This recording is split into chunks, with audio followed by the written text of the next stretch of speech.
Bismillahirrahmanirrahim. Assalamualaikum warahmatullahi wabarakatuh.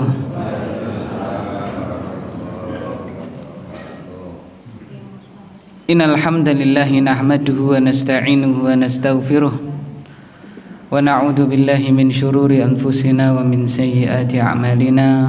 May yahdihillahu fala mudhillalah wa may yudlil fala hadiyalah. Asyhadu an la ilaha illallah wahdahu la syarikalah wa asyhadu anna Muhammadan abduhu wa rasuluh. Allahumma salli wa sallim wa barik ala nabiyyina wa habibina wa qudwatina nabiyina Muhammadin sallallahu alaihi wasallam wa ala alihi wa sahbihi wa man salaka binahjihi ila yaumil qiyamati amma ba'd.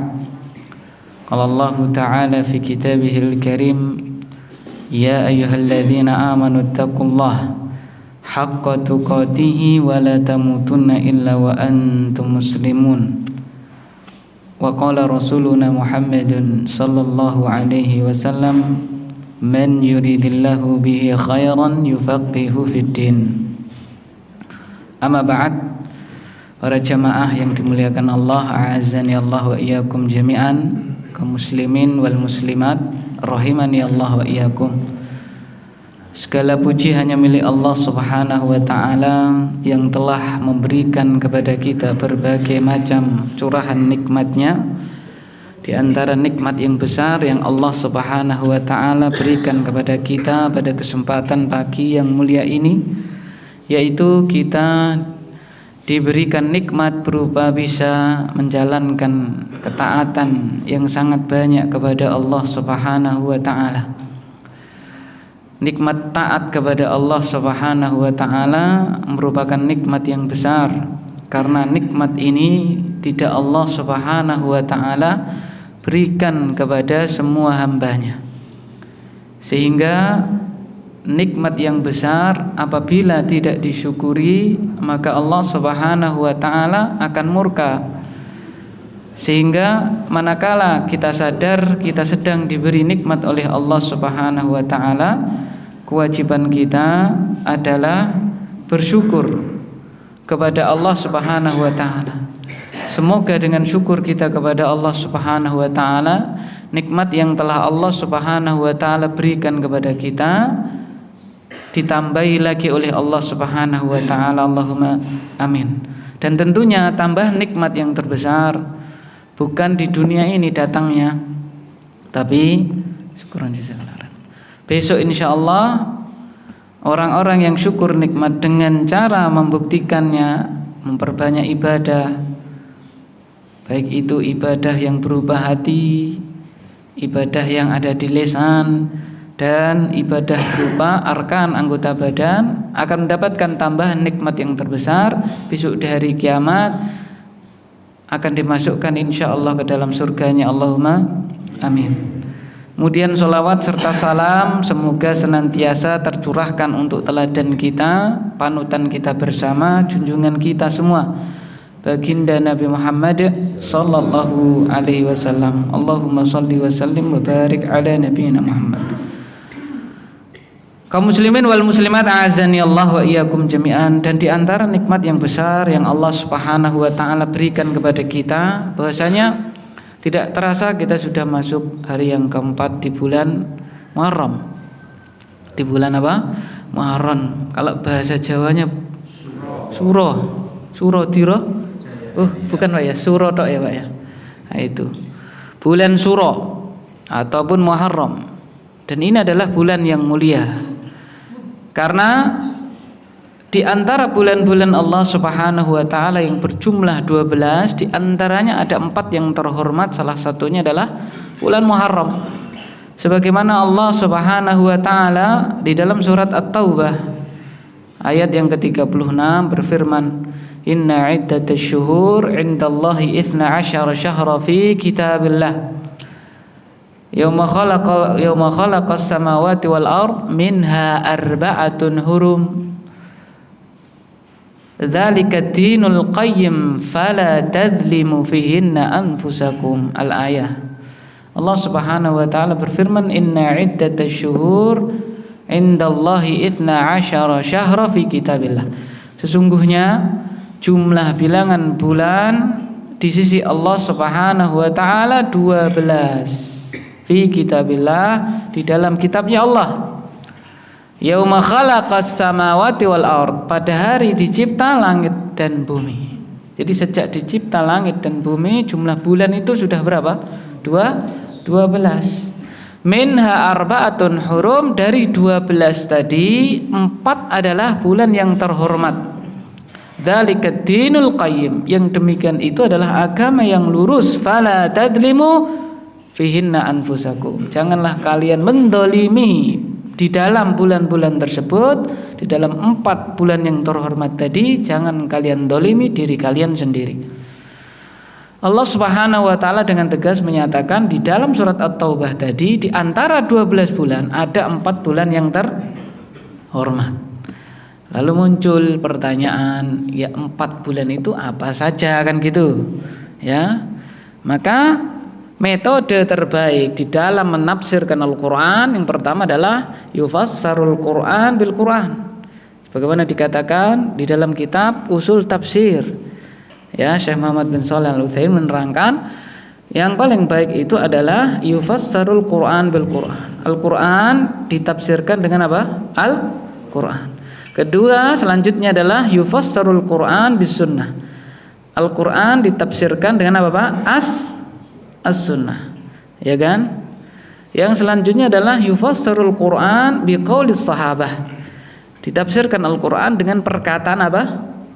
Sahabat, ya. Dengan Al-Quran, dengan As-sunnah, selanjutnya dengan perkataan sahabat. Mengapa? Dikarenakan sahabat adalah apa? Orang yang tahu, yang kalau bahasa Jawa menangi, mendapati ya, Al-Quran itu diturunkan kepada apa?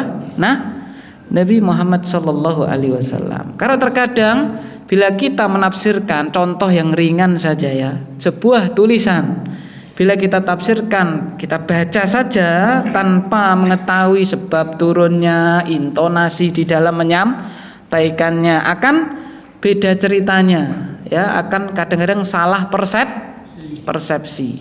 Kita baca tulisan, ndak usah pulang ya, ndak usah pulang gitu, misalnya ndak usah pulang, berarti kalau kita baca, oh berarti tidak boleh apa?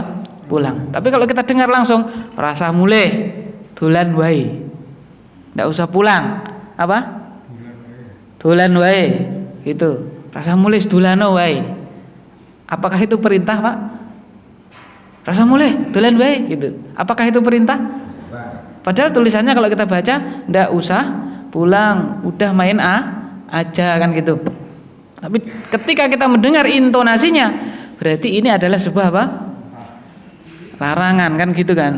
Ya, kalau dibilang begitu dia malah dolan apa enggak berani dolan, Pak? Enggak berani dia, ya kan? Badminton terus kono, misalnya ya. Misalnya. Itu dia mempeng badminton apa ya cuman sejam nanti pulang. Ya sudah, paling-paling sejam pulang. Lah ngopo kok gasik mulai? Wah, bojoku lagi misalnya kan seperti itu ya, nanti dijajakan, diajak keluar jajan apa? Bakso apa mie ayam atau apa, wis rukun meneh kan gitu, misalnya seperti itu. Nah, maka yang terbaik tadi demikian pula Al-Qur'an ya. Kalau kita tafsirkan tidak berdasarkan urutan yang dijelaskan oleh para ulama, ya kan nafsir dengan apa? Dengan ya pemahamannya Bapak sendiri yang viral contohnya ya sudah negara sudah menyatakan misalnya corona apa, alhamdulillah sudah apa, Allah angkat dari apa, dari negeri kita misalnya kan, sehingga sudah aktivitas seperti apa biasa. Masih ada orang yang sholatnya fisikal apa Pak, distancing, bukan karena coronanya, tapi mengamalkan ayat tafassahu fil majalis. Ya ayyuhalladzina amanu idza qila lakum tafassahu fil majalis fafsahu yafsahillahu lakum, kan gitu misalnya. Wahai orang-orang yang beriman, jika dikatakan kepada kalian luaskan, renggangkan majelis, maka renggangkanlah, Allah akan meluaskan untuk kalian. Oh, ini dalil kalau kita sholat harus apa? Physical tensing kan gitu, tanpa melihat kenapa ayat itu turun kan gitu. Padahal ayat itu turun ceritanya ya kan, dulu gitu kalau sudah majelis kayak gini Pak ya, majelis duduk gitu ya, duduk bareng kayak gini ya, ada orang datang wis kebak mburi jatahmu. Perintah dalam Al-Qur'an ya, tafassahu min majalis, ini sebenarnya masih bisa diseseli, geser sedikit, ini apa Pak? Geser dikit. Nah, ini masuk ke mana? Ini yang dimaksud tafassahu apa? Fil majalis. Ya, justru malah apa Pak? Yang tadinya 2 bisa berapa ini? 3 begitu. Bukan ini sudah begini malah tafassahu fil majalis begini. Kenapa? Karena menafsirkan ayat dengan ra'yunya sendiri. Ya, kalau boso rodok kasar gitu ya, mohon maaf ya, dengan otaknya apa? Sendiri, ya kan, seperti itu. Naudzubillah summa naudzubillah. Maka demikian pula kembali lagi ke ayat surat At-Taubah ya, minha arba'atun hurum.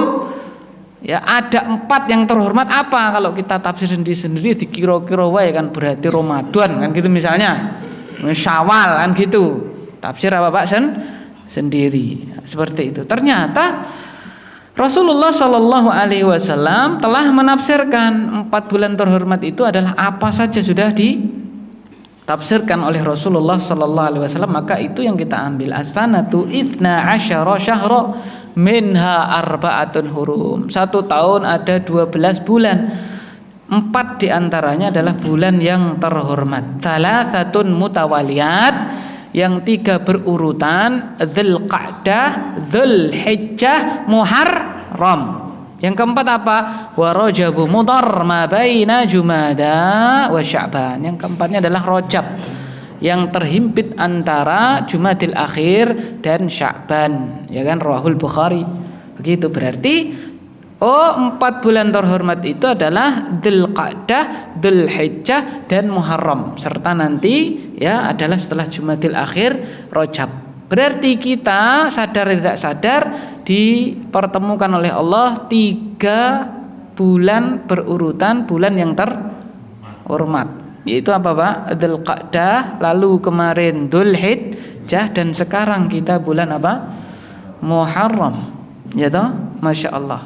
Nah, mungkin kalau pikiran kita ya kan, loh kok Ramadan tidak masuk gitu kan? Padahal di dalam bulan suci Ramadan ya, pada bulan Ramadan itu apa? Ada Lailatul Qadar misalnya, seperti itu. Kok gak masuk? Ya, ada rukun Islam di situ, yaitu apa?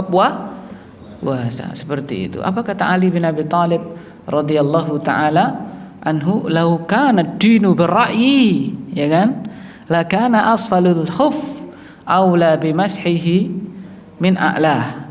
Seandainya agama hanya dengan akal gitu kan, maka bawah khuf, bawah kaos kaki lebih utama untuk diusap daripada di mana? Di atas. Walakinni ra'aitu Rasulullah sallallahu alaihi wasallam, kan tetapi aku melihat Rasulullah sallallahu alaihi wasallam mengusap dhuhurul khuf, yang diusap bagian atas ya, bukan bagian apa? Bawah. Maka aku pun mengusap bagian atas, seperti itu ya. Jadi kalau di dalam Islam ada syariat mengusap khuf manakala kita sudah bersuci, sudah wudu suci ya. Kalau berhadas ya berarti sudah mandi besar, lalu kita pakai khuf, contohnya adalah kaos kaki. Nanti ketika kita batal ya kan, ketika kita berwudu, boleh nanti bagian kaki cuman dia apa Pak? Tidak dilepas kaos kakinya, cuman dia apa? Diusap atas apa bawah? Menurut akal kita, yang injak tanah, yang injak lantai yang mana? Bawah. Harusnya yang mana yang diusap? Bawah gitu. Tapi kata Ali, seandainya agama hanya dengan apa? Akal, berarti menunjukkan agama tidak boleh dengan apa Pak? Akal. Itu yang pertama. Yang kedua, bulan suci Ramadan itu Allah jadikan syahrun mubarak, bulan yang diberkahi, kan gitu ya, bulan yang diberkahi. Jadi bukan bulan haram tapi diberkahi, atau kalau dalam bahasa kita disebut bulan suci ya, seperti itu. Adapun yang terhormat, yang hurum, ada 4 tadi itu. Nah itu. Kemudian selanjutnya di dalam sebuah hadis dari sahabat Abdullah bin Abbas radhiyallahu taala anhuma. Jadi Abdullah bin Abbas sahabat yang junior Pak ya, sahabat yang masih kecil. Kenapa? Karena lahir 3 tahun sebelum baginda Nabi Muhammad sallallahu alaihi wasallam hijrah ke Madinah. Berarti kurang lebih umur beliau, yaitu umur Rasulullah sallallahu alaihi wasallam kurang lebih adalah 50 tahun. Karena Rasulullah diangkat menjadi nabi dan rasul umur berapa? 40 ya, umur berapa? 40. Berdakwah di Mekah 13 tahun. Lah ini 3 tahun sebelum hijrah. Berarti kan sudah 10 tahun. Ya, dakwah beliau sudah berapa? 10 tahun. 40 tambah 10 kira-kira berapa? 50 tahun. 50 tahun umur baginda Nabi Muhammad sallallahu alaihi wasallam, lahir ini sepupu beliau. Jadi 50 punya adiponaan kalau bahasa kita ya. Diponaan namanya siapa? Abdullah bin Abbas. Siapa Abbas? Kalau bahasa kita pakliknya Kanjeng Nabi Muhammad sallallahu alaihi wasallam. Itu. Jadi termasuk sahabat yang junior, yang termasuk junior, kecil. Sehingga ketika Rasulullah sallallahu alaihi wasallam hijrah ke Madinah, Abdullah bin Abbas itu umurnya baru berapa? 3 tahun. Ketika Rasulullah sallallahu alaihi wasallam meninggal dunia, umur Abdullah bin Abbas berapa? Di Madinah 10 tahun, ya kan? Berarti 3 tambah 10 kurang lebih 13 tahun. Berarti kelas berapa? Ini berapa SMA, berapa kuliah kan enggak? Baru apa, Pak? Kelas 1 SMP. Ya kan, sahabat yang junior. Tapi bersama itu ternyata ilmunya Masya Allah ya, ilmunya sangat apa? Sangat tinggi ya, sangat mendalam, sehingga digelari turjumanil Quran. Ahli tafsirnya apa? Al-Quran. Siapa? Abdullah bin Abbas radhiyallahu taala anhu ya. Sebabnya banyak sekali, diantaranya didoakan apa? Oleh Rasulullah sallallahu alaihi wasallam.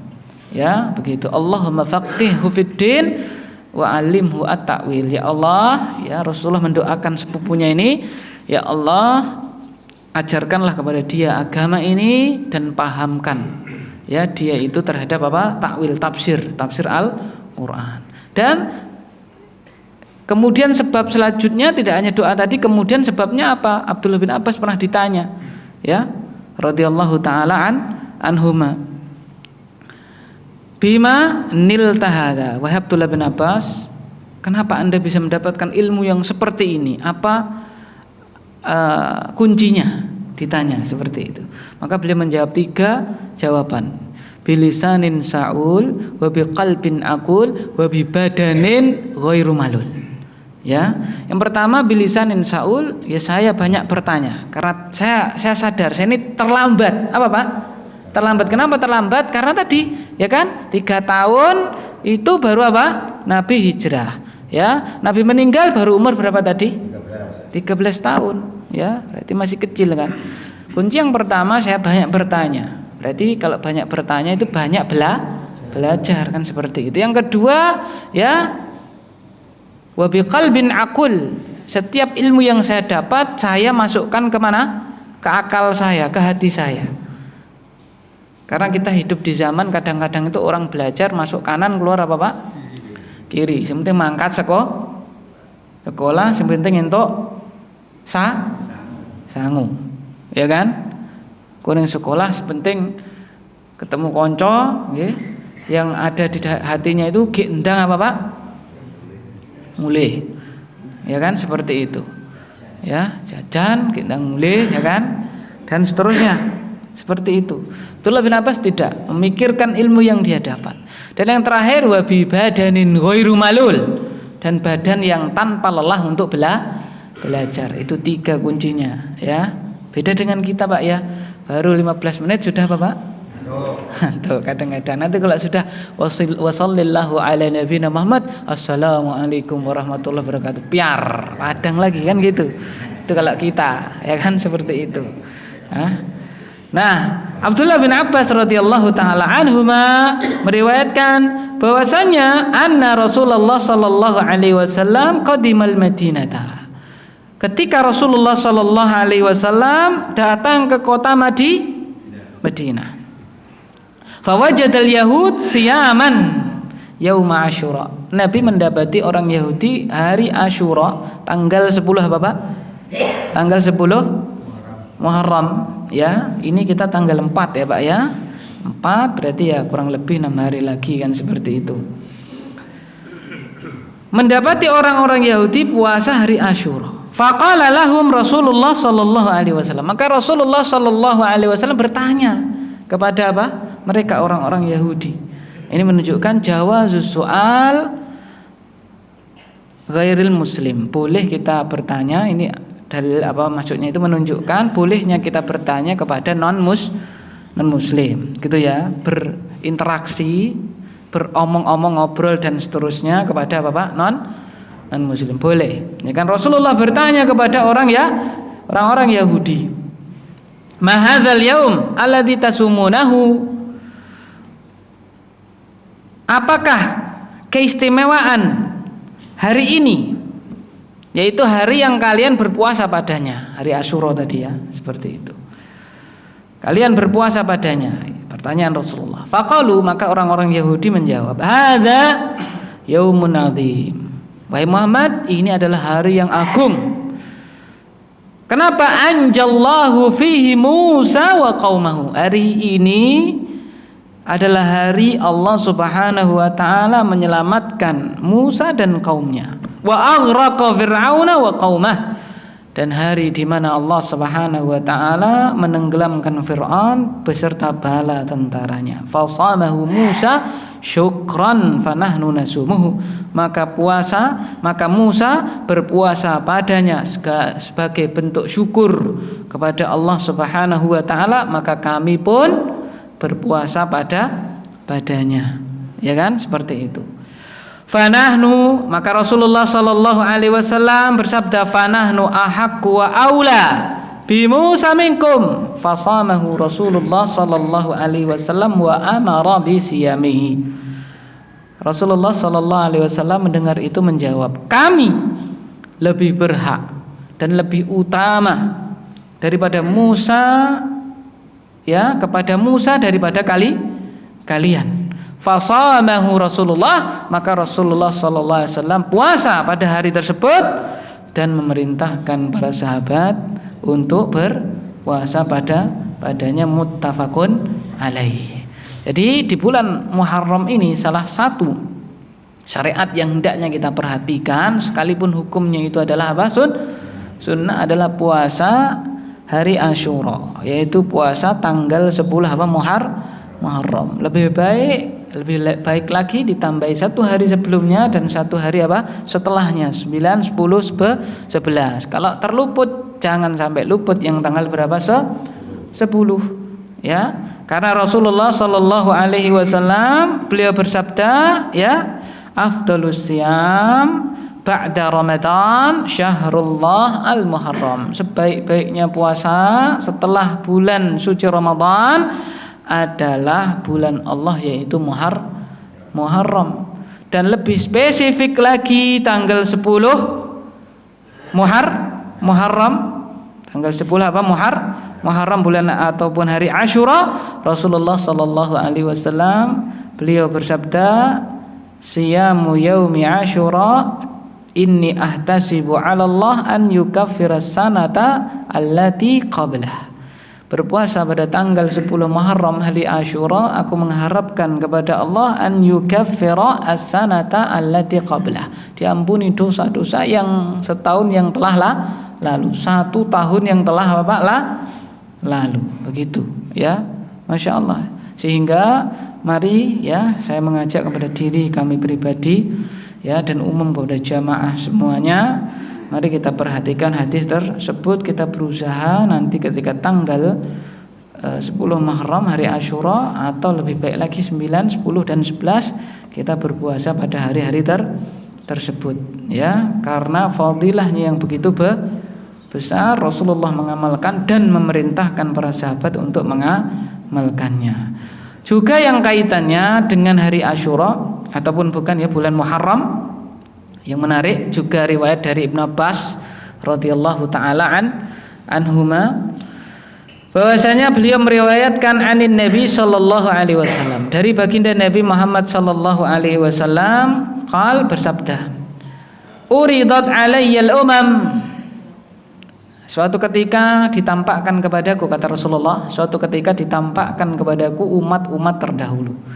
Faja'ala an-nabi wan nabiyani yamurruna ma'ahum ar-rahtu.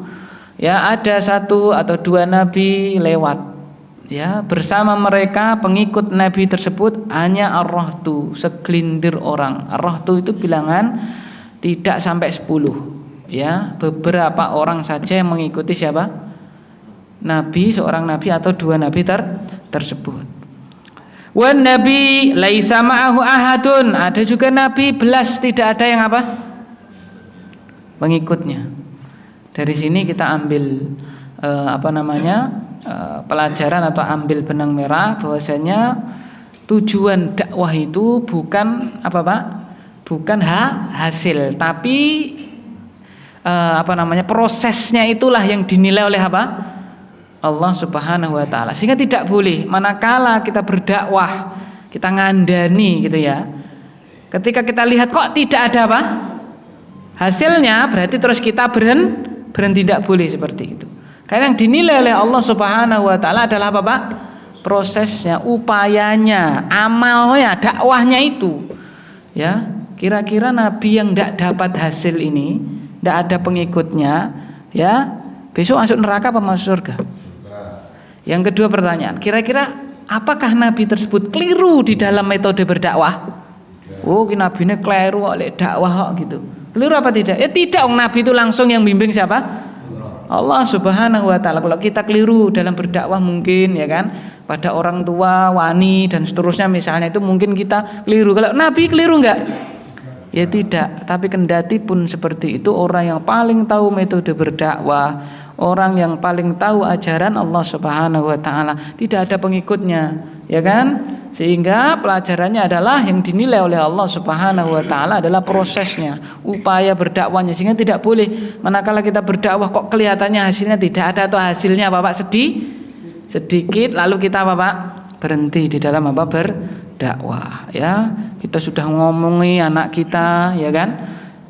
Ya, tapi kok masih kurang baik dan seterusnya, kita berhenti ngomong. Tidak, ya kita omongi tapi dengan metode yang lain, kan seperti itu. Tetap kewajiban kita adalah berusaha terus selama kita hidup untuk mendakwai. Tentu saja yang paling utama kita dakwai adalah keluarga kita sendiri. Sehingga Rasulullah sallallahu alaihi wasallam manakala mendapatkan perintah dari Allah Subhanahu wa taala, wa andir asyiratakal aqrabin, dan berilah peringatan kepada keluargamu yang terdekat wahai Muhammad. Dia kumpulkan semua keluarganya, Bani Hashim, ya kan, Bani Abdi Manaf, semuanya dikumpulkan. Lalu diberi peringatan oleh Rasulullah sallallahu alaihi wasallam. Dan pertama kali yang nyeletuk, ya, memusuhi baginda Nabi Muhammad sallallahu alaihi wasallam, paman beliau sendiri. Siapa? Abu Lahab, Amr ibn Hisham. Ya, tabban laka ya Muhammad sa'iral yaum ali hadza jama'tana. Celaka engkau wahai Muhammad, ya, pada hari ini, semua hari kamu celaka wahai Muhammad. Apakah hanya karena ini engkau mengumpulkankah kami? Itu, ya, menutup dakwahnya Rasulullah sallallahu alaihi wasallam. Semuanya terdiam mendengarkan dakwahnya Rasulullah.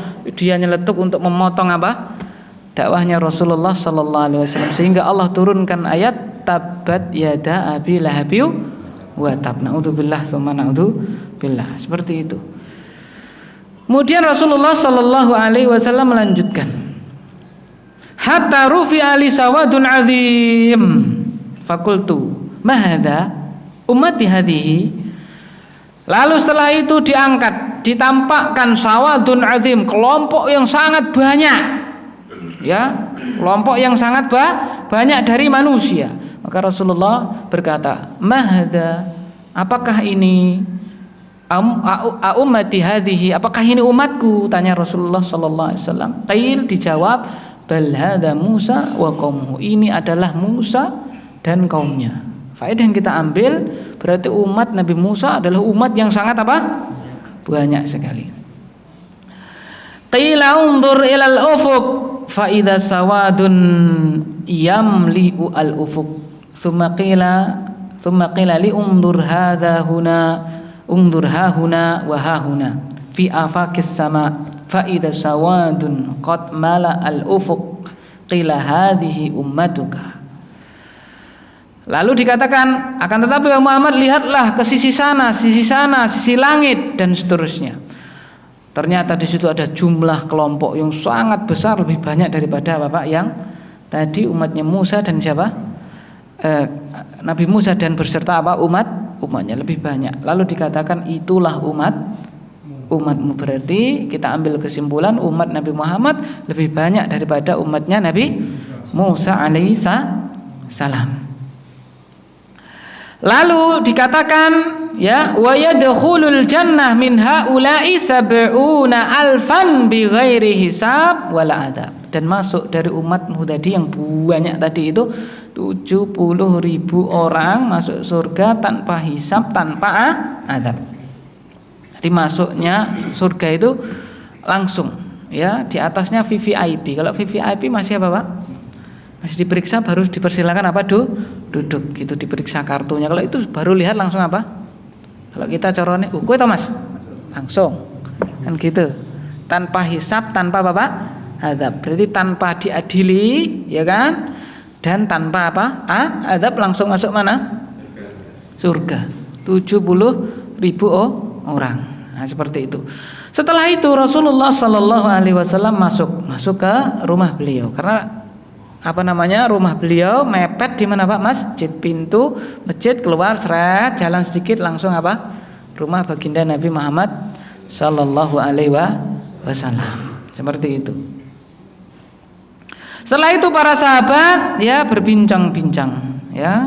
Mereka menerka-nerka siapakah 70 orang yang masuk surga tanpa hisab wala adab. Sebagian mereka mengatakan ya haula iman sahiba Rasulullah sallallahu alaihi wasallam. Mereka itu kemungkinan adalah orang-orang yang menemani Rasulullah sallallahu alaihi wasallam. Di antara mereka ada yang mengatakan man wulida fil Islam wa lam yusyriku billahi syai'a, yaitu orang-orang yang lahir pada masa Islam dan tidak berbuat syirik sedikit pun, dan seterusnya. Lalu Rasulullah sallallahu alaihi wasallam keluar. Ya. Keluar, Rasulullah bertanya kepada para sahabat, "Apa yang kalian perbincangkan?" Ya. Apa yang kalian perbincangkan? Lalu mereka mengabarkan apa yang mereka perbincangkan, yaitu kami menerka siapakah 70 orang yang masuk Islam tanpa azab wala hisab tadi itu wahai Rasulullah. Lalu Rasulullah sallallahu alaihi wasallam menjawab, faqal hum alladzina la yastarqun wa la yatatayyarun wa ala rabbihim yatawakkalun.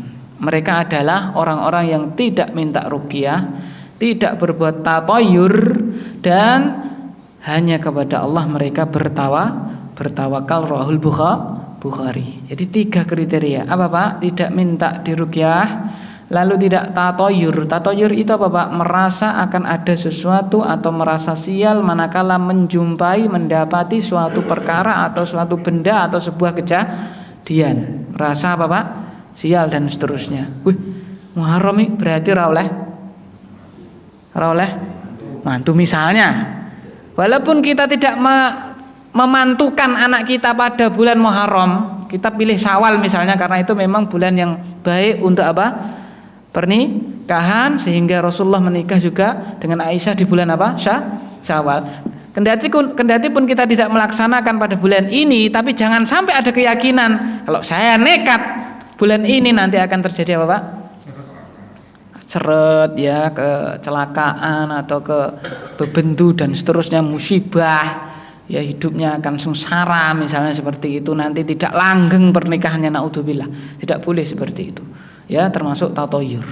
Ya tidak boleh. Ada gagak, berarti nanti apa? Ada orang meninggal. Sekarang pernah ada gagak enggak di sini Pak? Ada enggak Pak? Berarti enggak. Di sini sering gagak Pak? Gagak? Kalau di tempat saya enggak ada loh Pak. Di sini malah ada ya? Hah? Berarti enggak ada orang meninggal? Tidak ada orang meninggal berarti. Tetap ada, kan gitu kan? Oh berenjak berarti. Lah nek ngingu berenjak? Kan seperti itu ya. Tatoyur seperti itu dalam Islam tidak boleh. Tok gali tok suwe-suwe gadok yang penting kowe mantuk. Di cocok logi ya, tidak boleh. Ya, ada ini nanti seperti ini. Oh, ada ini nanti seperti ini, tidak boleh ya. Karena semua kejadian yang mengatur siapa? Allah Subhanahu wa taala. Kita lihat mendung yang begitu gelap.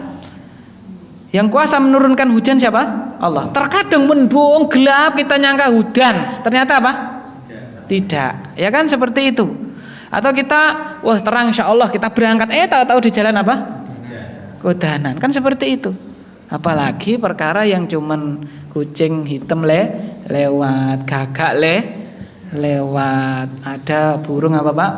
Perenja. Ya kan wong yang jelas gelap, kadang-kadang Allah menghendaki tidak hujan ya tidak apa Pak? Hujan yang terang. Ya Allah kehendaki nanti di sana turun hujan, tiba-tiba gelap langsung apa Pak?